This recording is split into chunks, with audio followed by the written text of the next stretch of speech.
Whatever you think of the BBC, make no mistake, the resignations of the Director General and the head of news at the BBC is a triumph, above all, for the Israel lobby. It's a triumph for Donald Trump. And it's a triumph generally for the forces of the right. You look at the debate, does the BBC have an anti-Israel bias? It's just so utterly laughable. It's quite bizarre. And yet that appears to be the debate that the political media class is prepared to have. Let's talk about the BBC. It's never a good thing when we're talking about the BBC, is it? They have been so anti-Israel, it hurts. It is still an organisation that is, let's face it, institutionally anti-Semitic. The question has to be asked, why does the BBC have this deeply worrying pattern of bias against Israel? One of the great ironies about the whole BBC story is on the same day that Tim Davie and the head of news resigned, you get this video emerges of Rafi Berg, who was head of the Middle East desk at BBC Online, where he's talking about a book he's written about Mossad. It's a wonderful thing how often do you get to be accepted into a circle of trust among the people who belonged to, some of who still work for the Mossad, and learn the most incredible stories of modus operandi, tactics and subterfuge. He comes across as a sort of gushing fanboy. You can feel his adolescent overexcitement seeping out at you from the screen. As a Jewish person and an admirer of the state of Israel, then, to know that these people carry out these kinds of fantastic operations, it's what makes you tremendously proud. Absolutely. Talking about it, still gives me goosebumps. Mossad has this sort of spurious glamour. In fact, it's an organisation that is notorious for having carried out extrajudicial murders all around the world. In a photo of Rafi Berg where he's showing off his book about Mossad, if you look on the wall behind him, actually, you can see, firstly, a picture of himself with Mark Regev, who used to be the Israeli ambassador to London, and a signed letter from Benjamin Netanyahu to Rafi Berg. You would think that would have huge significance to the story, not reported anywhere. That video is also relevant because Rafi Berg is suing Owen Jones. Owen Jones had done a very long piece for Dropsite, analysing the impact of Rafi Berg at BBC Online. Rafi Berg might say, look, yes, I have my views and so on. Everyone at the BBC, we're all intelligent adults. We inevitably have political views. The question is, does it affect the way we do our jobs? Owen Jones presented huge amounts of information that suggested it definitely was affecting the way he did his job. Rafi Berg is now personally suing Owen Jones, which is a particularly vindictive thing to do. It obviously risks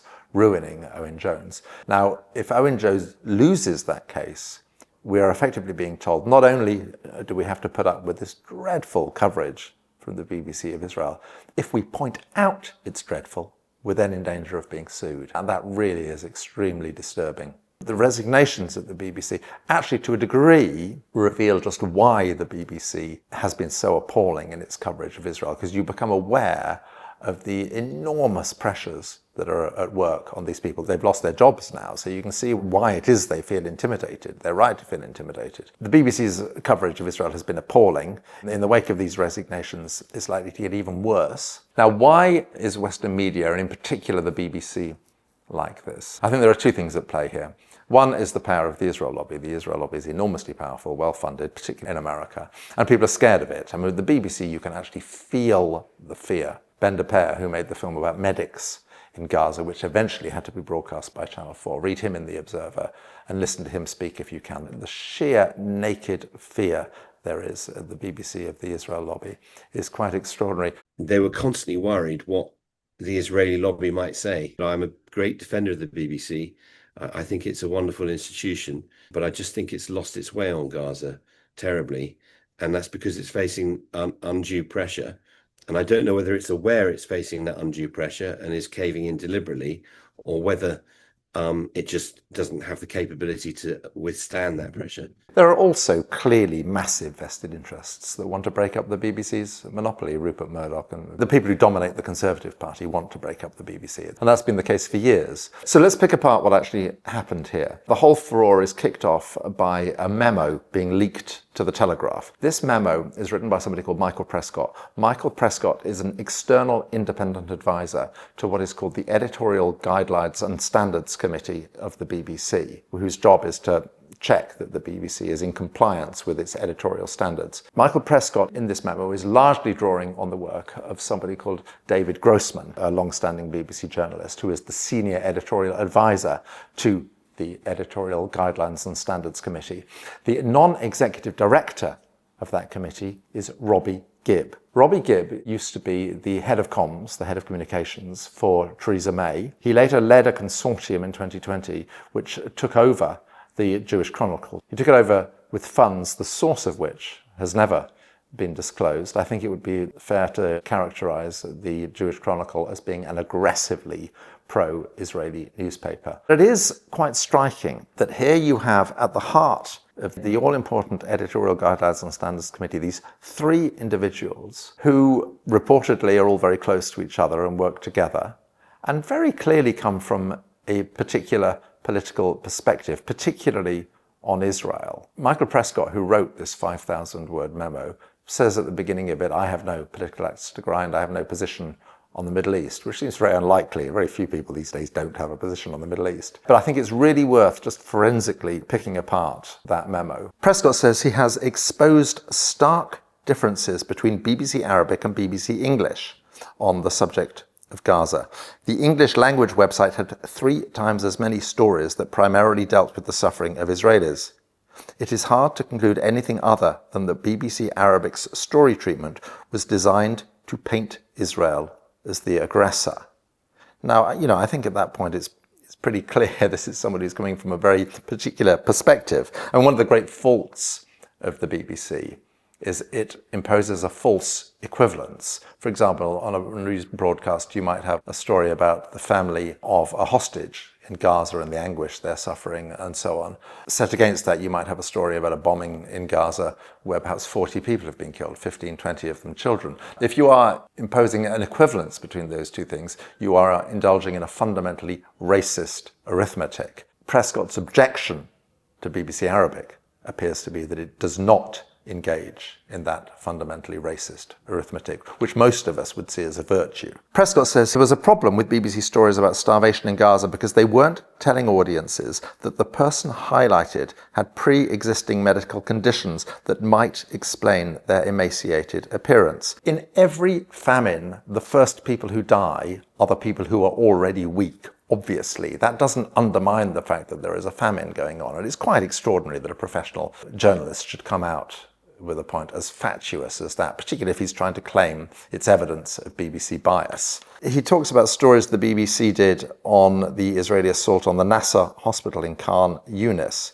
The BBC article did not cover the evidence Israel had uncovered of Hamas operating there, that is at the Nasser hospital. Having made a very long film about Gaza, I can tell you, if you are still buying Israeli claims that Hamas places bases inside hospitals, then you have absolutely no right whatsoever to be lecturing other journalists. These claims by the Israelis are absolutely discredited. And if Michael Prescott is still buying these claims, then it says everything about his own journalism. Incredibly, an audience survey revealed BBC Arabic was almost as trusted as Al Jazeera. Is Al Jazeera the new gold standard the BBC wants to aspire to? Well, if only, one would say. Al Jazeera has enormous respect in the Arab world, and it's actually enormously to the credit of BBC Arabic that it's actually placed up there on a par with Al Jazeera. If you actually forensically analyse this memo, this is not a forensic, intelligent, insightful analysis of the BBC's journalism. It's a litany of fairly conventional right-wing talking points. There is nothing here that he's really exposing. What's extraordinary in Prescott's memo is he doesn't once refer to the enormously authoritative study done by the Centre for Media Monitoring, which did a huge empirical study of the BBC's output about Palestine. The BBC attaches 33 times more weight to the life of an Israeli than to a Palestinian, and it is 11 times more likely to give the Israeli perspective on something than the Palestinian perspective. Now, by any rational criteria, if you're purely looking at it analytically and journalistically, the issue clearly is whether the BBC has an anti-Palestinian bias, but that's not now the public debate that will take place. And make no mistake, this is definitely a victory for the Israel lobby. The BBC will now be even more intimidated in its coverage of Israel. And BBC Arabic, which was a rare little beacon of excellence within the BBC, tragically will now also doubtless be intimidated and bullied into watering down its excellent coverage. All of the reporting around this memo focused on the misediting of that Donald Trump quote. The edit of the Trump speech in the BBC documentary is bad. It's bad journalism. You spend your whole life in an edit suite splicing together different things people have said. It's absolute cardinal rule that you cannot distort meaning, and that clearly distorted the meaning. But let's put this in context. It happened a year ago. The point that was being made, which was that Trump stoked people up on January the 6th and played his own part in inciting it. In broad terms, that was right, which is why no one really spotted that that quote was inaccurate. And also, this is one editorial error. The idea that that should result in the resignation of the Director General and the head of news at the BBC is absolutely absurd. And it's a reflection of the fact that they're clearly terrified of Donald Trump. So what's extraordinary here is the contrast. This is a single mistake in one documentary. In 2022 at Al Jazeera, we did an analysis of the infamous 2019 panorama about Jeremy Corbyn and anti-Semitism.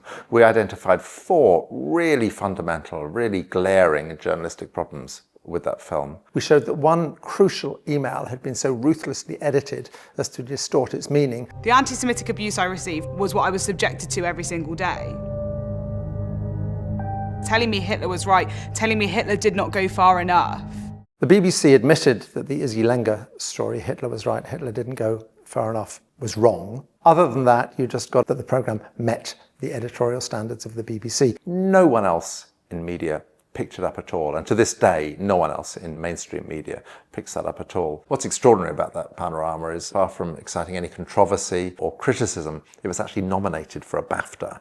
The reaction depends entirely not on the merits of the journalism, but on the power of the person you're attacking, which is why a criticism of Donald Trump has led to the beheading of the BBC, whereas their absolutely shocking film about Jeremy Corbyn had no consequences whatsoever. All of these debates capture a really profound truth around debates in British public life. The merits of the argument, the actual evidence, is secondary. Far more important is the power and the reach of the people putting the argument and the frequency and the fervour with which they put that argument. It's the old thing that if you repeat a lie often enough, people in the end will sort of be bludgeoned into half believing it. I think the problem they have with Palestine and Israel is that the weight of evidence to the contrary is now so enormous that the Labour Party and the BBC are just losing the public. The public has stopped listening to them on this issue and is forming their own opinions. This whole story illustrates that the BBC, whose coverage of a number of issues was already very poor, is now being bullied into making that coverage even worse. It highlights more than ever the need for independent media, and independent media that caters to the millions of people who already feel alienated from the BBC and other mainstream outlets. I would strongly recommend that you donate to Double Down News on Patreon.